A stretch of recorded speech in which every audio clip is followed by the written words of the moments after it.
Então sejam bem-vindas à semana 2 da nossa reflexão sobre as meditações, as 20 meditações na Carta aos Hebreus do Ministério Benditas.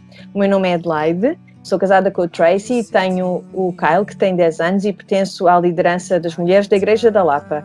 E estou com a Débora, que também pertence à liderança das Mulheres da Lapa. Débora, apresenta-te. Olá a todas, meu nome é Débora, então sou esposa do Eduardo e agora grávida na última semana, esperando o Tito. Então qualquer respiração ofegante ou fuga, já sabe, Adelaide. Ok, estou avisada, eu vou estar atenta. Olhem, para quem não tem ainda este caderno, as 20 meditações na Carta aos Hebreus, já sabem que podem encomendá-lo através do e-mail contatoportugal@benditas.blog e qualquer dúvida ou questão, e também se quiserem passar a receber as nossas newsletters, já sabem que podem enviar um e-mail para mulheresdarlapa@gmail.com. Então, nós vamos começar o nosso estudo desta semana do modo que começamos quando nos reunimos às quartas-feiras fisicamente, não é? Neste momento não podemos, como todas saberão, mas um dia voltaremos a estar presentes fisicamente, se Deus quiser. E nós, nessas reuniões, costumamos começar por pensar em Deus, em quem Ele é, nas características que nos ajudam a entender melhor Deus. E o atributo de Deus que nós estamos, a focar-nos esta semana é qual, Débora? Deus é fiel, Adelaide. Separei aqui alguns versículos para nós lermos. Então vamos a Hebreus 10, 23. Vamos lá. Apeguemo-nos com firmeza à esperança. Professamos, pois aquele que prometeu é fiel. Então Deus é fiel e por isso nós podemos ter esperança. Um outro versículo também que eu achei bastante interessante foi em Isaías 46, 4. Mesmo na sua velhice, quando tiverem cabelos brancos, sou eu aquele que os sustentará. Eu os fiz e eu os levarei. Eu os sustentarei e eu os salvarei. Então, quão grande alento é termos isso na nossa vida. Sabemos que não só agora, mas é agora até os cabelos brancos, Deus nos é fiel por toda a vida.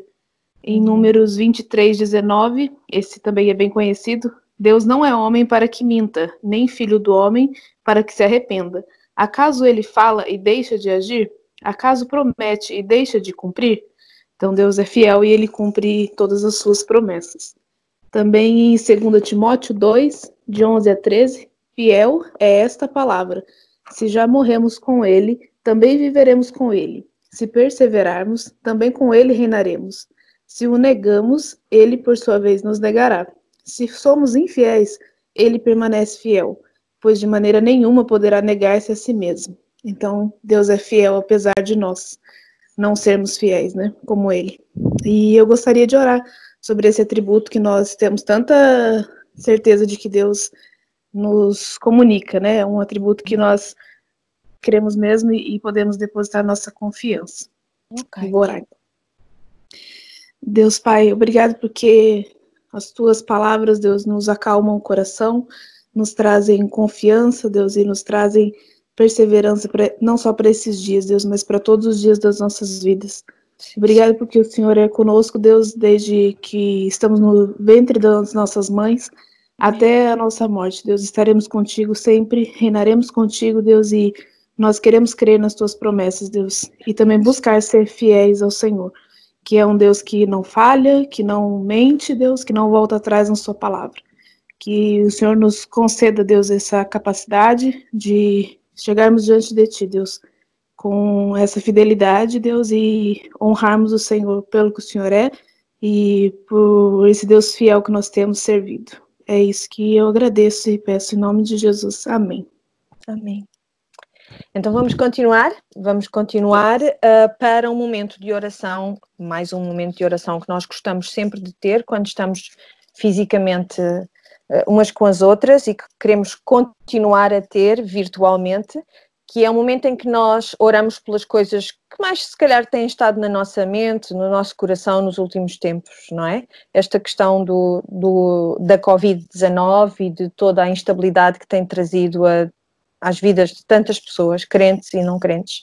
Nós gostamos, primeiro, de começar por orar pelas nossas autoridades, pelos nossos líderes, por aqueles que têm como responsabilidade de tomar boas decisões, também pela igreja em geral e pelos crentes, para que possamos ser um bom exemplo para as outras pessoas, especialmente que possamos refletir o nosso Deus para um mundo que ainda não o conhece, mas que nós acreditamos que, se o conhecesse, quereria estar com ele e quereria amá-lo e compreendê-lo e conhecê-lo. Também pela graça de Deus sobre todo o mundo, porque nós acreditamos nesse conceito de graça comum, que Deus faz chover no terreno do ímpio e do justo, e portanto dá tanto boas como más coisas a uns e a outros, e Deus tem derramado muito da sua graça sobre o mundo ao longo de toda a história da humanidade e continua a fazê-lo. Então queremos também dar graças a Deus por essa graça. Também pelas pessoas que estão doentes, não só com este vírus, mas todos os doentes, as suas famílias, e em relação ao vírus em si, aqueles que estão na linha da frente, os trabalhadores que estão em risco, não é? Aqueles, por exemplo, que tratam do lixo, aqueles que varrem as nossas ruas, os polícias, os bombeiros, o pessoal médico, todas as pessoas que estão em risco acrescido por causa de termos de lidar agora com esta pandemia. Também, neste momento, muitas mães e pais estão preocupados com os seus filhos. Quem já tem os filhos em idade escolar, este é um ano especialmente estranho e desestabilizador. E então eu gostava de orar também por isso, porque também o sinto. E também, sem nunca esquecer, a importância de continuarmos a estudar a orar por estes estudos das mulheres, porque nós queremos chegar mais longe, não é, Débora? Queremos chegar até todas as pessoas, se conseguirmos. E por isso que Deus continua a capacitar-nos, continua a dar-nos a criatividade necessária, a perseverança, a confiança nele, acima de tudo, e não tanto nas nossas competências, nas nossas boas ideias, mas sobretudo que nós saibamos escudar-nos nele e ancorar-nos nele. Vamos orar? Vamos. Pai nosso que estás nos céus, eu dou-te graças, Deus. Dou-te graças porque podemos chegar-nos com confiança ao teu trono da graça e aos teus pés, pôr as nossas petições, pôr as nossas angústias, as nossas dúvidas, os nossos medos, Senhor. Trazer tudo até ti. E podemos também e devemos trazer-te um coração grato, Senhor. Queremos dizer-te que estamos muito gratas por tudo o que tens feito por nós, pelo modo como tens lidado connosco, Senhor, como és tardio em irar-te, és compreensivo, és fiel, como a Débora mencionou, Senhor. Tu és um Deus que de facto cumpre todas as promessas. Nós estamos gratas por isso e é um grande mistério para nós, Senhor, como o Deus que criou o universo tem todo o conhecimento dentro de si, ainda assim olha para nós, não é? Simples pó, e compadece. E deseja socorrer, e deseja auxiliar, e deseja escutar as nossas petições. Senhor, nós queremos trazer até ti homens e mulheres, líderes, autoridades, que alguns deles não te conhecendo, Senhor, têm de tomar decisões que vão ter impacto tão grande, Senhor, na vida de milhões, bilhões de pessoas, Senhor. Queremos orar por esses líderes para que tu também te compadeças deles, Senhor. E que mesmo na sua ignorância tu possas dar-lhes uma mente renovada, possas derramar sobre eles a tua graça para que eles tomem essas decisões em sã consciência, Senhor. Que essas decisões tenham um impacto positivo sobre a vida de cada um daqueles que está debaixo da sua autoridade, Senhor. Tu podes converter todos os corações, Senhor. Não há nenhum coração que seja demasiado duro para ti, Senhor. E desejando, tu convertes o coração e tu tornas corações de pedra em corações de carne, Senhor. Por isso eu oro para que tu possas de facto comover esses líderes, possas falar aos teus espíritos, possas convertê-los, Senhor. Que bom que seria termos um mundo inteiro só com líderes e autoridades que te conhecessem e que te obedecessem e que te amassem, Senhor. Que bom seria. Mas mesmo por aqueles que não o fazem, Senhor, nós oramos e pedimos que tu tenhas misericórdia, te compadeças deles e que possas ainda assim permitir que eles tomem boas decisões, Paizinho. Quero ainda orar, Senhor, pela Igreja, por cada um daqueles que confessam o nome de Jesus como seu Senhor e Salvador, para que tu nos dês, Paizinho, a paciência, nos dês o amor, a compaixão que Jesus teve quando olhou para as multidões. Compadeceu-se deles, sentou-se e ensinou-os. Senhor, ajuda-nos também a ensinar todos aqueles que não te conhecem ainda e aqueles que já te conhecem, Senhor. Ajuda a tua igreja, ajuda os teus filhos e filhas, Senhor, para que possamos refletir a tua glória sem nenhum impedimento, Senhor. Ajuda-nos, Pai, dá-nos a ousadia de que nós precisamos, ajuda-nos a não nos envergonharmos do Evangelho nunca, Paizinho. Capacita-nos para isso, Senhor, ser connosco, abre caminho à nossa frente, que nós possamos sempre procurar-te primeiro, Senhor, e antes de tudo, antes de todas as ideias que nós possamos ter, que nós saibamos seguir a tua liderança, Senhor. Ajuda-nos, Pai. Eu oro pela tua igreja e pelos teus filhos e filhas. Paizinho, eu oro ainda para que tu continues a derramar da tua graça abundante, da tua graça sobre todo o mundo, Senhor. Tu tens sido tão compassivo connosco, Senhor, tão paciente, com todos nós, com aqueles que te conhecem e com os que não te conhecem, Pai. Obrigada por essa graça que não encontra fim, Senhor, não encontra limite. Senhor, obrigada pelo amor que tu tiveste pelo mundo, de tal modo que lhe deste o teu único filho, para que quem cresce nele não morresse, nunca morresse, Senhor, mas tivesse a vida eterna, Pai. Continua a derramar dessa graça sobre este mundo, Senhor. Continua a compadecer-te de nós, Pai. Eu oro ainda por aqueles que estão doentes, Pai. Não só com esta Covid-19, mas por todos os doentes, Senhor. Todos aqueles que sofrem no seu corpo dor, que sofrem no seu corpo, Senhor, realidades que são estranhas até para a maioria de nós, Senhor. Pessoas que estão a passar por cancro, pessoas que estão a passar por doenças terminais, doenças fatais e que estão aterrorizadas, cheias de medo, Senhor. Eu oro para que tu, primeiro que tudo, salves o seu espírito e depois possas tocar os seus corpos e trazer a cura, Senhor. Eu oro também por aqueles que estão doentes com este vírus e também pelas suas famílias, Paizinho. Que eles não desanimem, não se desencorajem, Senhor. Que tu também te reveles a cada um deles e mostres que no meio de um mundo caótico, onde tudo parece estar fora de controle, tu és o Senhor de todas as coisas. Tu tens domínio sobre todas as coisas, Pai. Nós acreditamos e confiamos que quando tu disseres que já chega, já chegará, Senhor. Tu porás um limite, serás tu mesmo a pôr o limite a este vírus, Pai. Eu oro ainda por todos aqueles que, estando na linha da frente, não têm escolha, Senhor, e têm de estar expostos todos os dias a esta infecção. Senhor, que tu possas proteger os trabalhadores do lixo, os varredores de rua, Senhor, os polícias, Pai, os padeiros, aqueles que nos trazem a comida todos os dias, os que trabalham em supermercados, Senhor, todos aqueles que estão expostos ao vírus e não têm escolha, Paizinho, que tu possas protegê-los sobrenaturalmente, Senhor. Oro especialmente também pelos profissionais de saúde, não só médicos e enfermeiros, mas também auxiliares, todas as pessoas que também têm de trabalhar no hospital, os recepcionistas. Paizinho, eles não têm escolha, mais uma vez, Senhor. Mas entregaram-se a esta tarefa, Senhor, e confiam, às vezes neles sabem bem em quê, mas nós acreditamos que tu podes, de facto, guardá-los e protegê-los, Senhor. Oro também por este final do ano escolar, que tem trazido tanta confusão, tanta desestabilização aos lares, aqui em Portugal e pelo mundo fora. Senhor, querendo dar-te graças por esta oportunidade da escola através da televisão, Senhor, que nós possamos ser encorajadores também destes professores que se estão a sujeitar à crítica, a serem observados e julgados a cada dia. Senhor, dou-te graças por este trabalho que eles estão a fazer e peço que tu os capacites, Senhor, para o fazer.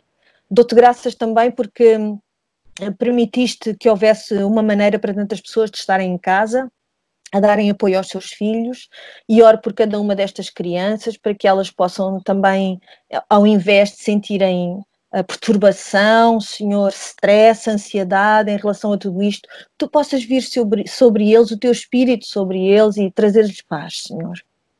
Eu dou-te muitas graças, Pai, porque estes estudos das mulheres nós sabemos que têm chegado a tantas mulheres que nós nem conhecemos, cujos nomes não conhecemos, não sabemos, não conhecemos as suas caras, mas tu conheces-las, Pai. Eu oro para que tu continues a capacitar cada uma de nós também para fazermos estes estudos com amor, com perseverança, com consciência, com inteligência, Senhor, que tu aumentes as nossas capacidades, Pai.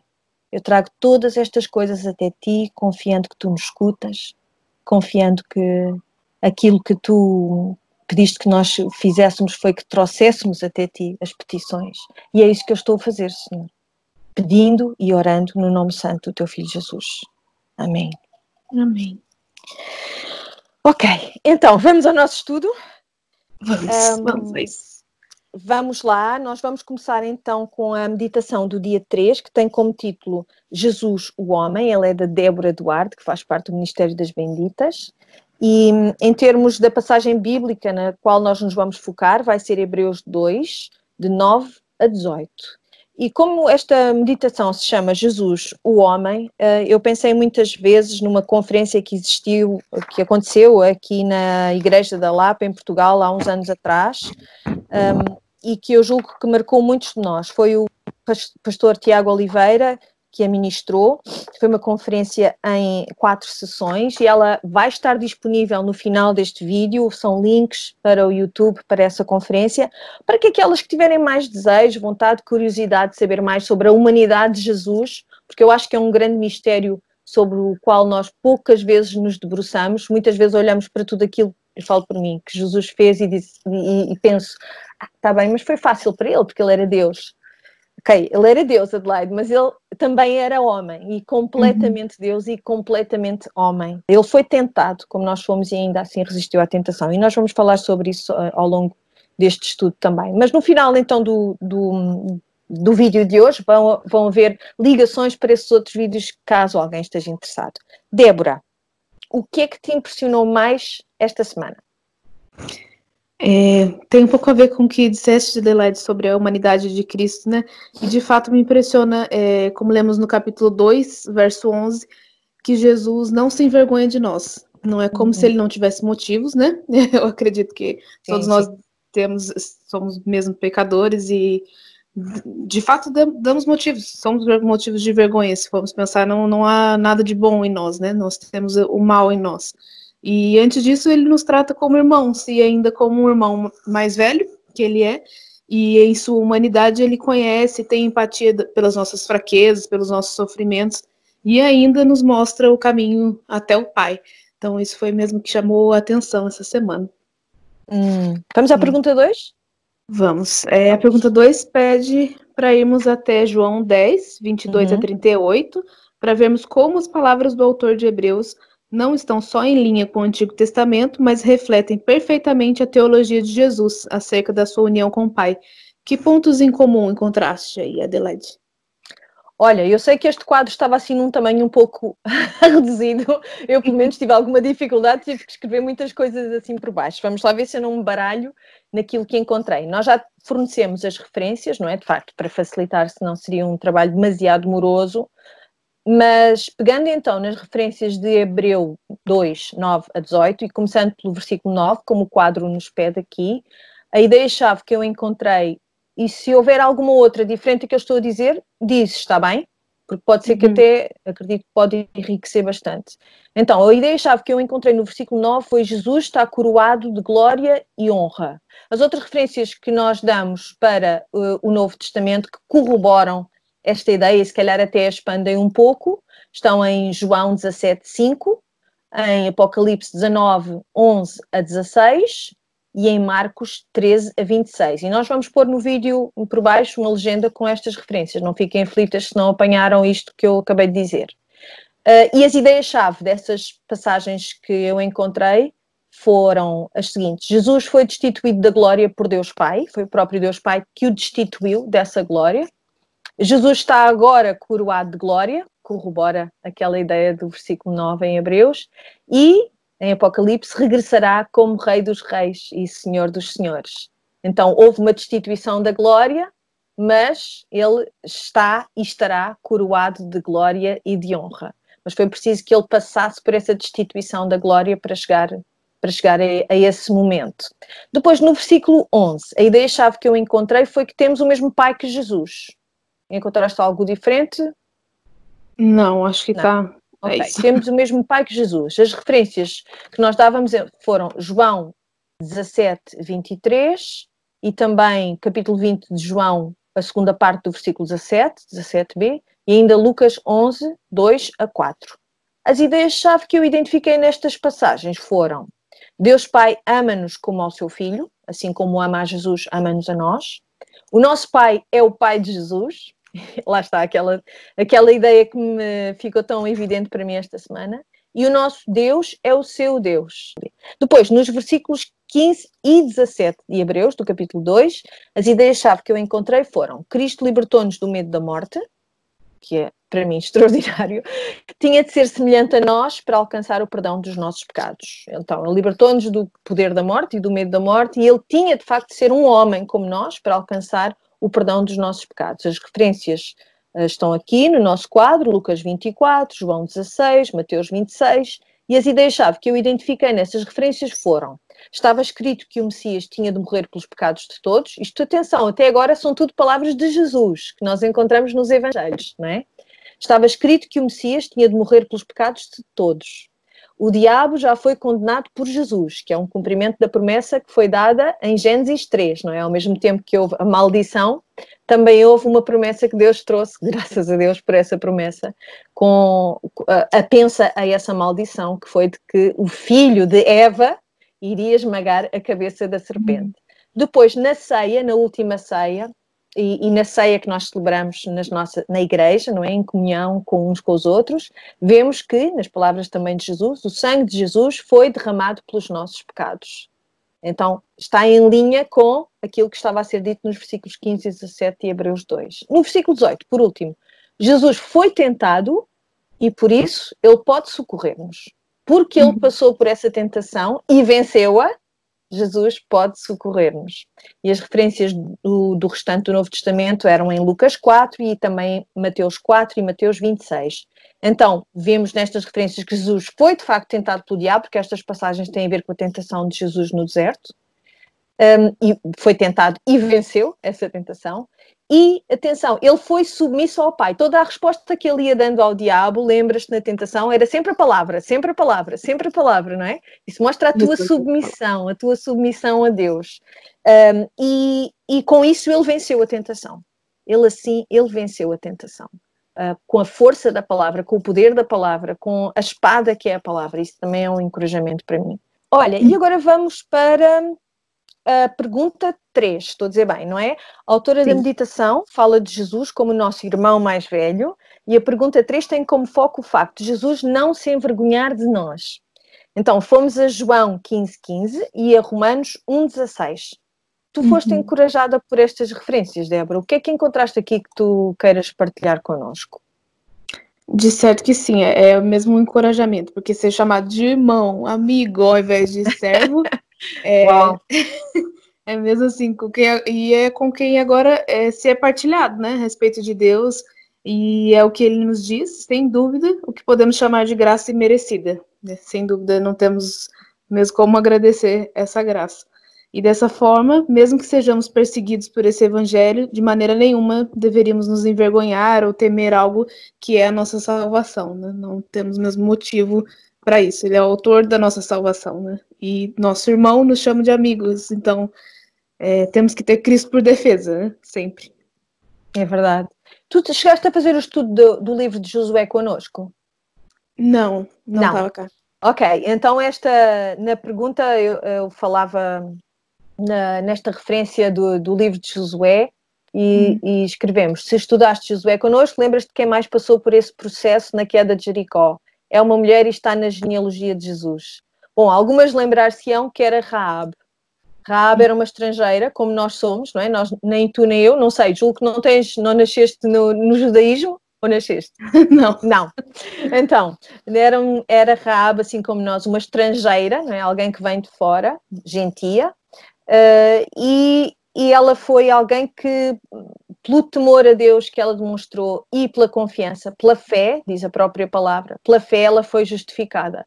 Não foi por ter obedecido à lei, mas foi por ter tido fé neste Deus do qual só ouvia falar primeiro e depois que efetivamente passou a ser o seu Deus também, e mostra nesse processo de Raabe, mostra como ela passou da prostituta, era uma prostituta, para ser uma mulher, para ser uma irmã. É assim que ela é nomeada nesse livro de Josué. É um livro muito interessante e se alguma pessoa tiver também interesse neste estudo, depois pode contactar com o e-mail das Mulheres da Lapa, que nós também podemos enviar o PDF e também os links para os estudos que nós fizemos na altura. Esta passagem de Raabe lembra-me muito o nosso próprio processo, não é? Alguém que estava de fora, do povo de Deus e que entra assim, através do novo nascimento, entra na família de Jesus. Ela, de facto, tornou-se biologicamente também da família de Jesus, porque é uma antepassada de Jesus, está na genealogia de Jesus, que é uma coisa tão bonita. Então, vamos para a pergunta 4, não é? Sim, a 4 ainda pergunta-nos se ainda temos medo da morte. E se sim, o que nos impede de tomar posse das verdades explicitadas nos versículos 14 e 15. Podes partilhar algo sobre isso, Adelaide? Eu vou ler o que eu escrevi. Eu escrevi assim: não é tanto o medo da morte, mas é o medo da vida e do sofrimento inerente à mesma que o próprio Jesus nos falou, dos nossos problemas, das nossas dores, que às vezes me fazem entrar em pânico e tomar más decisões. Eu acho que as decisões que nós tomamos debaixo do medo são as piores decisões de todas, porque em última análise elas não evidenciam a nossa fé, não evidenciam a fé que nos caracteriza e que nós dizemos que é a nossa fé. O que eu tenho de me lembrar é que Cristo venceu o mundo. E o mundo, neste sentido, quer dizer o quê? As nossas paixões e desejos carnais que nos escravizavam. E esse tal medo da morte ou o medo da vida.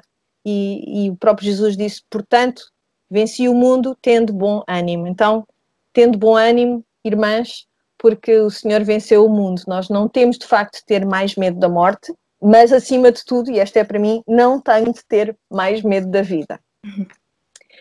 Então, vamos à pergunta 5, que ela diz assim: os hebreus sofriam a tentação de abandonar a Cristo por algo que lhes parecia melhor. A aparência do bem e da justiça têm sido mais importantes para ti do que aquele que é verdadeiramente bom e justo? Queres partilhar, Débora? Sim, aquilo que levou os hebreus a dar mais importância aos anjos do que a Cristo, ainda hoje pode ter espaço, né? Esse espaço nos nossos corações. Razão pela qual devemos lembrar que só há um bom e justo. Não há nenhum outro sequer que seja bom e justo senão nosso Cristo, e ao qual tudo está sujeito, como lemos no verso 8 de Hebreus 2. E ainda em Romanos 3, 10 e 11, a confirmar, né? Como está escrito. Esse versículo me chama muito a atenção para esse contexto. Não há nenhum justo, nenhum sequer. Não há ninguém que entenda e ninguém que busque a Deus. Então, não há substituto, né? Não há ninguém que seja maior que esse bom e justo, porque ninguém sequer é capaz de ser, né? Superior. E acho que nossos corações tendem a ter essa confusão, né? A tentar se agarrar a isso como os hebreus fizeram, né? A se agarrar a alguém que se compare, que seja intermediário de alguma forma. Mas quando me vem à memória esse versículo, eu falo, não há. Não há nenhum bom e justo, não há um justo sequer. É ele, Cristo, que nos justifica, né? Não tem saída. É verdade. Vamos para o dia 4. Cristo é superior a Moisés. Esta meditação é da Stella Lopes, da nossa Stella, faz parte também da liderança das mulheres, e refere-se à passagem em Hebreus 3, 1 a 6. Isso também me chama muita atenção, estou lendo Hebreus falando de Moisés, então isso é fascinante mesmo, e Moisés ali se apresenta também como um libertador, né, para o povo, e ele também quer essa libertação para os seus irmãos, né, como Cristo. Mas a obra de Cristo é imensamente superior, né? Ele libertou o povo da escravidão e Cristo nos liberta dessa escravidão eterna. Então, foi o que me chamou a atenção dessa comparação entre os libertadores, né? Não tem comparação. E é isso que chamou a atenção essa semana. Muito bem. Então, na pergunta 2, a autora da meditação diz que Moisés era visto como o maior homem de todos os hebreus. Então, vamos meditar acerca dos heróis que temos na nossa vida, seja, enfim, até heróis dentro da igreja, não é? Nós temos muitos, temos e podemos ter. E de como eles nos afastam ou aproximam de Jesus. O que é que tu respondeste aqui? Tens alguma coisa que queiras partilhar connosco? Sim, é interessante isso de Hebreus, mesmo no capítulo 11, ao qual ainda vamos chegar, né? Mas eu já me antecipei, porque é evidente que já remete a ele, né? Que é lá na Galeria da Fé, os heróis da fé, como chamávamos, pelo menos eu, mesmo na escola bíblica dominical, já tinha essa Galeria da Fé, os heróis da fé. Então, ele já desde ali de pequena, já fui ali cativada por isso, por ter ali nomes e histórias, né? Quando a gente é miúdo, vai estudando a Bíblia e cada coisa impressionante. Nossa, mas fulano abriu o Mar Vermelho, né? E coisas assim, são fantásticas, né? São incríveis. Então, dali mesmo consigo identificar esses exemplos que sempre tiveram impacto na minha vida. Mas percebo o quanto o autor de Hebreus é inspirado a ser justo quando ele inicia cada um dos versículos desse capítulo 11, onde vai citar esses exemplos, com a razão pela qual eles fizeram tais feitos. E todos são justificados pela fé.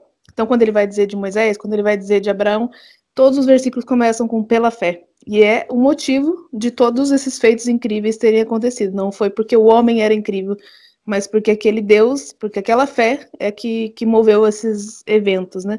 E aponta para onde é a glória, né? De quem é a glória por esses feitos. E não, eu acho que não há mal em termos heróis. Devemos discernir se eles nos afastam ou aproximam do autor e consumador da nossa fé, que é em quem no capítulo 12 somos orientados a ter os olhos fitos. No capítulo 12 de Hebreus também vai dizer isso. Se aqueles a quem eu admiro e tenho como exemplo, tem Jesus o seu maior exemplo. Então, realmente, são bons exemplos para seguir. Então, enquanto alguém que eu sigo, que eu tenho como exemplo, for um seguidor de Jesus, aí está o que me acrescenta, né? Aí está o que eu preciso ter de parâmetro para saber se eu o sigo ou não. E é legítimo, né? Nós temos essa admiração e esse desejo de ter pessoas que andam entre nós, até agora, né? Nossos pastores, e ter pessoas com quem nós temos uma referência, mas se Cristo for a referência para essa pessoa. Eu lembrei-me da referência em Gálatas 1:8, que diz assim: mas ainda que nós mesmos, ou um anjo do céu, é Paulo a falar, vos anuncio outro evangelho além do que já vos tenho anunciado, seja anátema. Todos os homens e mulheres de Deus vão falhar aqui e ali. O nosso dever é cuidar de que o que nos é ensinado está submetido a uma autoridade maior, que é a da Bíblia. Não é? Como dizem em Coríntios, eu escrevi aqui uma referência, primeiro aos Coríntios 2:13. E nós temos ferramentas de interpretação bíblica que tentamos seguir nos nossos estudos e que seguem uma regra básica, que é a palavra interpreta-se a si mesma. E, portanto, com esta base, nós corremos menos o risco de nos enganarmos e corremos menos o risco de passarmos a colocar alguém que pode ser um nosso herói, porque, como tu disseste muito bem, Hebreus 11 está lá uma lista de todos os heróis da fé, mas corremos menos risco de estar a aceitar coisas que nos são ensinadas como sendo a palavra de Deus e que podem não ser, não é? É uma boa proteção para nós. Vamos à pergunta 3. A Stella usa esta imagem do Leonardo da Vinci e da Mona Lisa, que acho que é bastante expressiva e fala logo, acho que é muito clara para nós. O pictograma, eu vou ler uma definição, porque é verdade que não é uma palavra que nós utilizemos normalmente. E o pictograma, para ler, para não me enganar, basicamente é o quê? É uma imagem que representa um objeto ou um conceito que se deseja que seja facilmente identificado e compreendido por quem observa. Portanto, não se pode usar letras, deve ser universal, é uma fasquia muito alta. Eu não a atingi, não cheguei lá, mas tentei, Débora, não sei se tu consegues ver. Ah, tá lindo. Está lindo, não está? Está lindo graças aos marcadores do meu filho, porque senão não estava assim tão lindo. Mas depois testei-o para ver se era assim tão universal com o meu marido e com o meu filho. Tive umas ideias engraçadas, que não eram bem aquela que eu pretendia retratar. Mas pronto, enfim. Mas de facto, para responder aqui à questão que pedia para lermos de novo estes versículos 2 e 4 e olhar para esta imagem que a Stella apresenta no caderno de meditações, eu pedia para fazermos este pictograma que mostrasse o nosso lugar neste esquema das coisas e se temos sabido ocupar o nosso espaço na ordem apropriada. Bom, é verdade que eu, infelizmente, e até na tentativa de fazer este desenho, percebi como não é fácil este equilíbrio. Há uma expressão em português que diz que não se deve confundir a obra-prima do mestre com a prima do mestre de obras. É um bocadinho por aí. Eu demasiadas vezes olho para a obra-prima do mestre como se fosse a prima do mestre de obras, ou seja, confundo o meu lugar, não é? Na ordem de Deus, na ordem das coisas e olho para aquilo que eu faço com mais orgulho do que deveria. E não entendo, e aí mostro que preciso ainda de amadurecer muito porque ainda não entendi bem este meu lugar. Bem, passemos à 4 antes que eu me comprometa mais.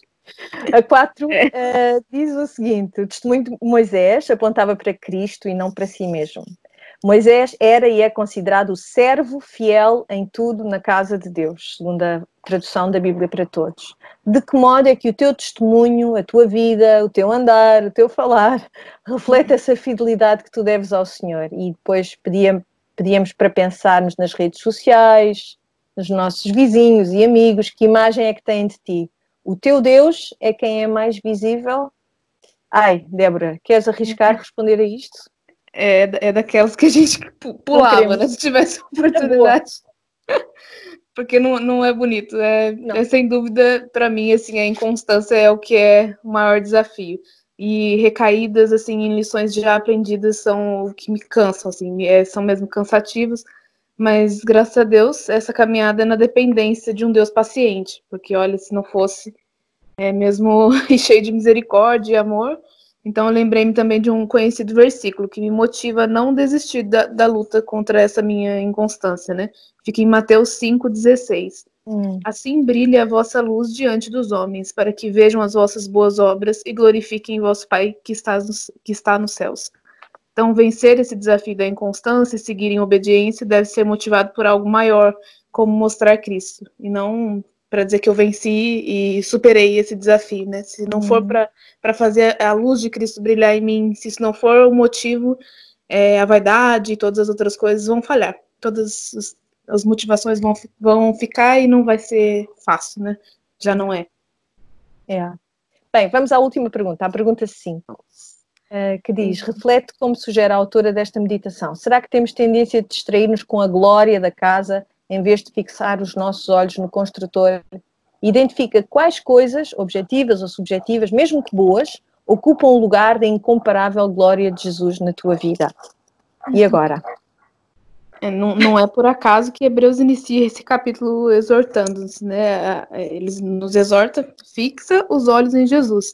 Temos a tendência de nos distrairmos com tantas coisas e que podem até ser legítimas, né? Não é algo mal, mas e pode ser urgente, pode ser também algo como uma responsabilidade, como a família, a igreja, o trabalho. Não há nada de mal em se responsabilizar, em ter como urgente, é legítimo. Porém, não são nada, né? Perto da suficiência do Criador e sustentador das nossas vidas. E enquanto fazemos isso, lembramos-nos de fixar os olhos em Cristo, sem o qual nada podemos fazer. Foi mesmo assim que eu refleti nessa coisa da casa, né? De ser ele o maior construtor, nós como ele é o criador, nós como criaturas não temos nada, não podemos fazer nada, né? Sem ele. É isso, é verdade. A mim o meu grande problema é o meu trabalho, não é? O meu trabalho é a minha glória, infelizmente. Porque gosto muito de trabalhar, porque tenho muito brio no trabalho, porque gosto de ser admirada pelo que faço, então é ali o meu calcanhar daqueles, vamos chamar-lhe assim, para recorrer à mitologia grega,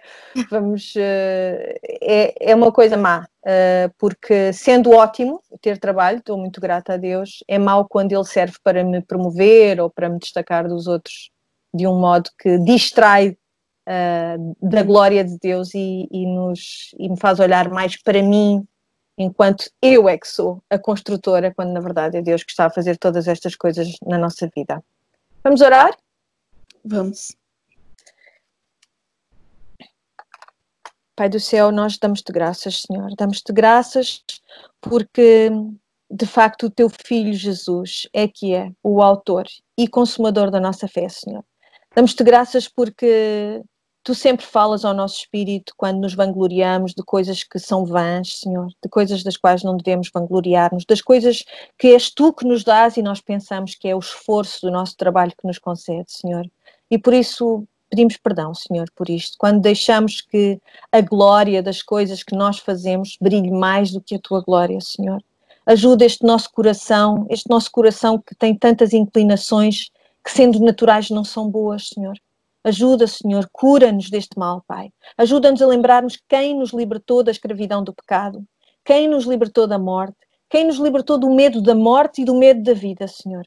Do medo de sofrermos, do medo de sermos tentadas e falharmos. Senhor, lembrar-nos daquele que, se entregando por nós, derramou o seu sangue para que pudéssemos ter o perdão dos nossos pecados, Senhor. Ajuda-nos a olharmos sempre para Ele, Paizinho.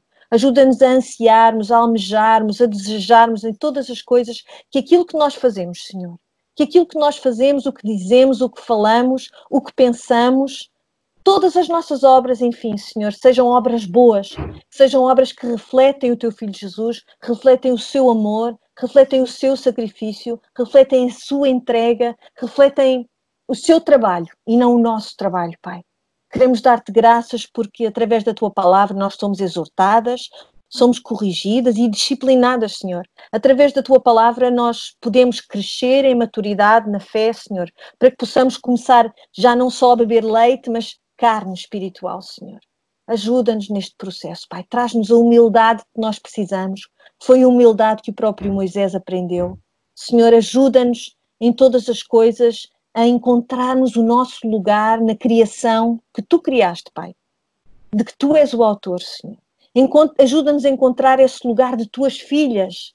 Paizinho, obrigada porque somos parte da Tua família. Isto é algo maravilhoso, Senhor, que devia espantar-nos a cada dia. Sempre que acordamos, eu sou parte da família de Deus. Eu tenho irmãs e irmãos na fé. Eu tenho Jesus como meu irmão, como meu Senhor e Salvador. Damos-te graças, Pai. Damos-te graças por coisas que nós nunca poderíamos ter alcançado pelo nosso esforço, Senhor. Nós damos-te graças e pedimos que Tu continues a trabalhar em nós. No nome do Teu Filho Jesus. Amém. Amém. Obrigada, Adelaide. Obrigada a todas. também. E vemo-nos para a semana virtualmente, não é? Enfim, acompanharemos o estudo da próxima semana, que será com mais 2 mulheres da liderança da Igreja da Lapa. Obrigada, Débora. Deus te abençoe e Deus te abençoe também aqueles que nos estão a ver. Beijinhos. Beijinhos. Like a bird on a tree, I'm just sitting here. I got time, it's clear to see. From up here, the world seems small. We can sit together. It's so beautiful, you and me. We meant to be in the great outdoors, forever free.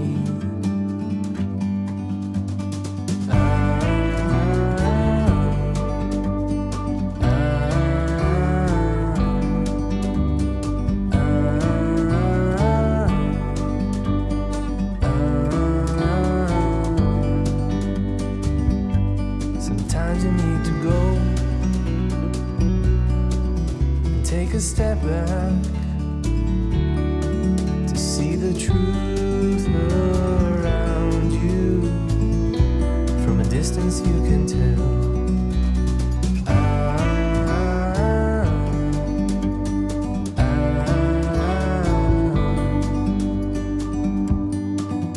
You and me were meant to be outdoors, forever free. You and me, meant to be in the great outdoors, forever free.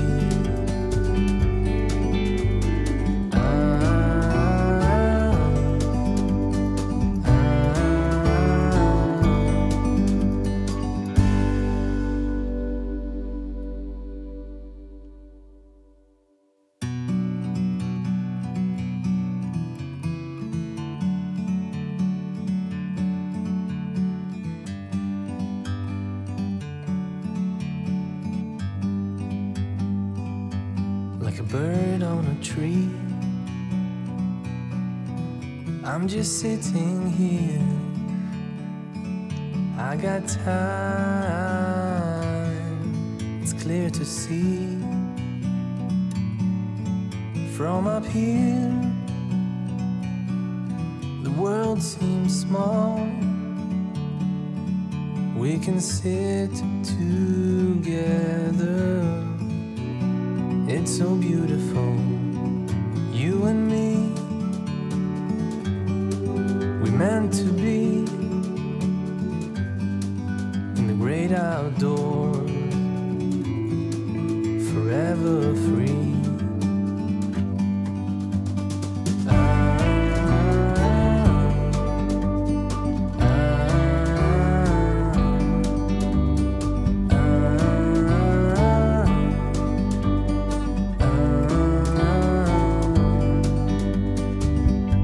Sometimes you need to go and take a step back to see the truth around you. From a distance you can tell.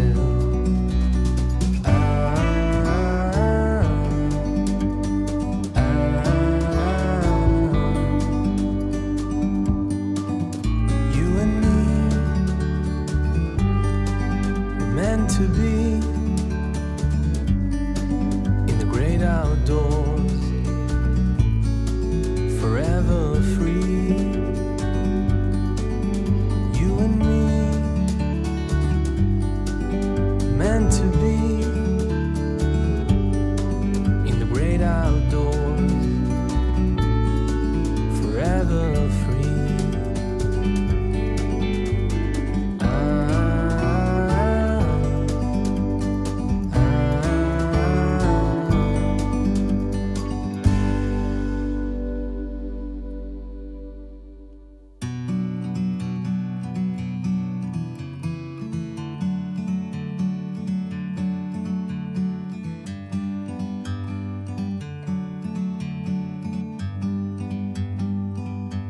Like a bird on a tree, I'm just sitting here. I got time, it's clear to see. From up here, the world seems small. We can sit together. It's so beautiful, you and me. We meant to be in the great outdoors, forever free.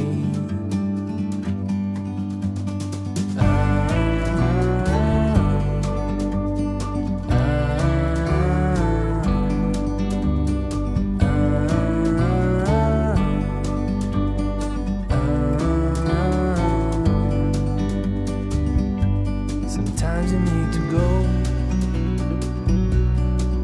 and take a step back